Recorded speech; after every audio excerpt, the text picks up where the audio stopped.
أعوذ بالله من الشيطان الرجيم بسم الله الرحمن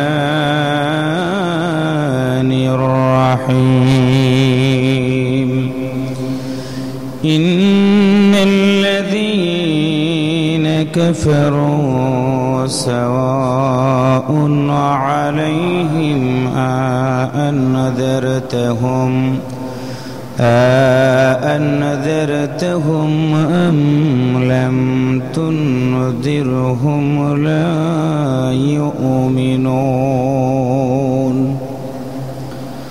সম্মানিত দিনী ভাই সব, কুরআনুল কারীম সূরা আল বাকারা আয়াত নাম্বার 6 মহান আল্লাহ তাআলা সুন্দর করে বলেন, ইন্নাল্লাযীনা কাফারু, নিশ্চয় যারা কুফরি করেছে, সাওয়াউন আলাইহিম আনজারতাহুম, তাদেরকে তুমি ভয় দেখাও আর না দেখাও, উভয়টা তাদের জন্য সমান।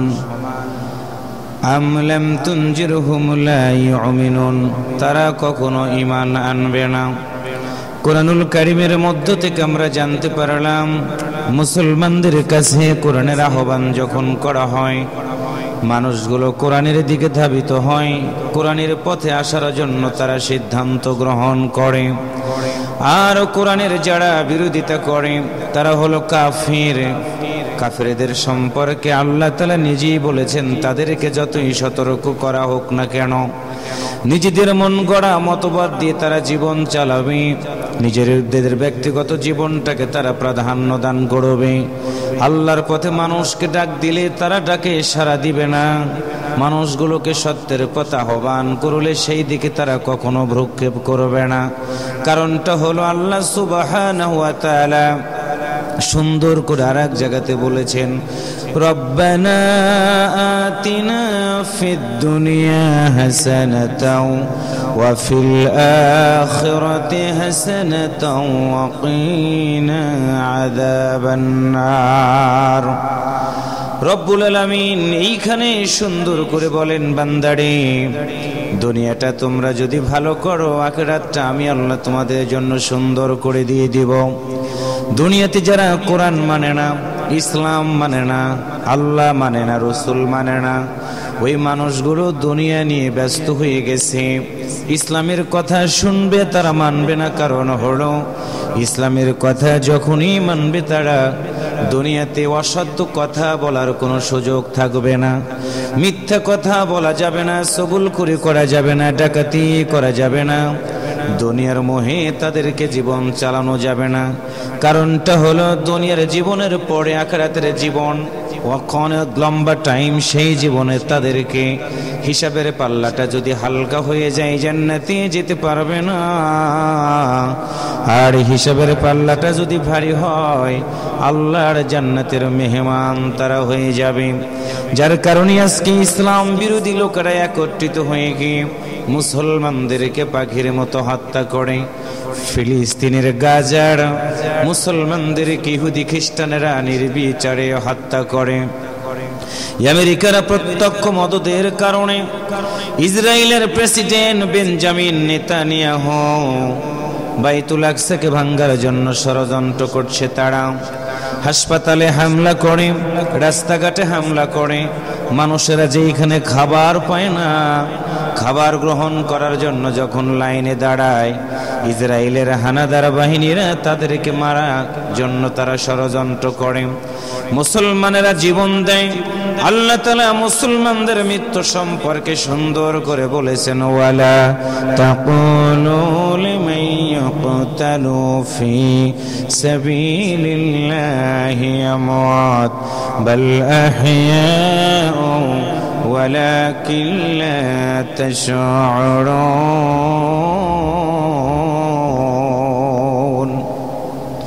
রব্বুল আলামিন ডাকতে বলেন, বান্দারে, দিনের জন্য, কোরআনের জন্য, আমি আল্লাহর জন্য যারা জীবন দিয়ে দিবে তারা শহীদ হয়ে যাবে।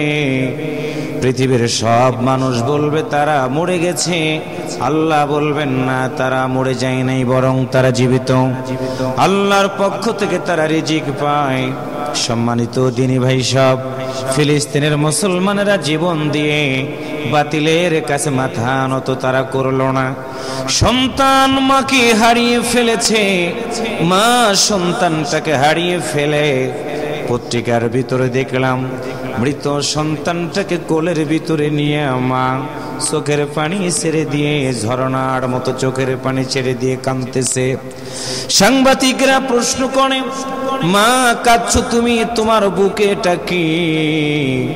মা চোখের পানি ছেড়ে দিয়ে বলে, তোমরা জানো না, ওরা আমার বুকের দনটাকে কেড়ে নিয়ে ফেলে দিয়েছে।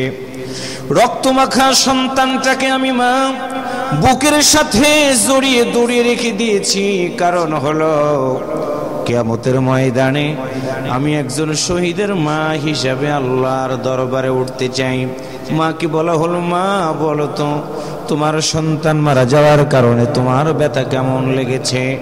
মা তখন ডাক দিয়ে বলেন, আমার একটা সন্তানটাকে আমি হারিয়ে ফেলেছি, দুঃখ করি না, কারণ হলো ফিলিস্তিনের হাজারো মা হাজারো সন্তানটাকে তারা বিদায় দিতেছে হাসি মুখে। সন্তান মাকে মা বলে ডাক দিবে, কিন্তু মা সেই ডাকটার শুনতে পাবে না। মায়ের কাছ থেকে সন্তানটাকে কেড়ে নিতেছে তারা। কিন্তু সম্মানিত দিনী ভাই সাহেব, একজন মা বুকের ভিতরে সান্ত্বনা গ্রহণ করে রেখে দিয়েছে, তার সন্তানটা শহীদ হয়ে গেছে, শহীদের মা হিসাবে আল্লাহর দরবারে উঠতে চায়। পত্রিকার ভিতরে দেখলাম ছোট্ট একটা মাসুম বাচ্চা দৌড় দিয়ে হেঁটে যাচ্ছে একটা রুটির জন্য। সাংবাদিকেরা রুটিটা সাথে নিয়ে যখন সন্তানটার হাতে দিয়েছে, ওই সন্তানটা রুটিটা হাতে নিয়ে দুইটা চোখের পানি ছেড়ে দিয়ে হাউমাউ করে কাঁদে। রুটিটা পাওয়ার আনন্দে ছোট্ট সন্তান চিৎকার করে করে কাঁদে। সাংবাদিকেরা বলল, কেন তুমি কাঁদো? ছোট্ট সন্তান বলে, আজকে কতদিন হয়ে গেল এই একটা রুটির জন্য অপেক্ষা করছিলাম, রুটিটা আমি আজকে পেয়ে গেছি। আমি রুটি খাবো না, কারণ হলো আমার মা নাই, আমার বাবা নাই। এই রুটি পাওয়ার আনন্দ আমি যতটুকু পেয়েছি, মা যদি আজকে আমার কাছে থাকতো, মায়ের সাথে একটা রুটি আমি ভাগাভাগি করে খেতে পারতাম। বাবা যদি থাকতো, বাবাকে সাথে নিয়ে রুটিটা আমি খেতে পারতাম না। না, সাংবাদিকেরা বলে, রুটি তুমি খাও। ছোট্ট সন্তানটা রুটিতে মুখ দিয়ে কামড় দেয়, চোখের দিকে তাকায় দেখা যায় চোখ বেয়ে বেয়ে পানিগুলো গড়িয়ে গড়িয়ে পড়ে। গোটা পৃথিবীর মানুষ কাঁদে, মুসলমানেরা কাঁদে, গোটা পৃথিবীর তৌহিদি জনতার চোখ ভিজে কলিজাটা ফেটে যায়। কিন্তু আমেরিকার সৈন্যরা, আমেরিকার বন্ধু ইসরায়েলের হানাদার বাহিনীদের হৃদয়টা গলে না।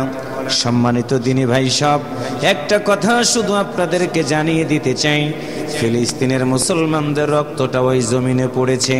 আল্লাহ তাআলা ওয়াদা দিয়েছেন, যেই জমিনে শহীদের রক্ত পড়বে, ওই শহীদ জমিনের ভিতরে আমার আল্লাহ তাআলা তার দিনের বিজয় দান করে দিয়ে দিবে। সুতরাং ইহুদিদের পরাজয় হবে, ইসরায়েল ভেঙে যাবে, ইসরায়েল বিশ্বের মানচিত্র থেকে একদিন বিদায় হয়ে যাবে। মুসলমানদের রক্ত দিয়ে ইহুদি হোলি খেলতেছে। আল্লাহর কসম করে বলি, জমিনের বুকে মুসলমানদের রক্ত পড়া মানে হলো ওই জমিনে আল্লাহর বিজয় আমার আল্লাহ তাআলা দান করে দিয়ে দিবে।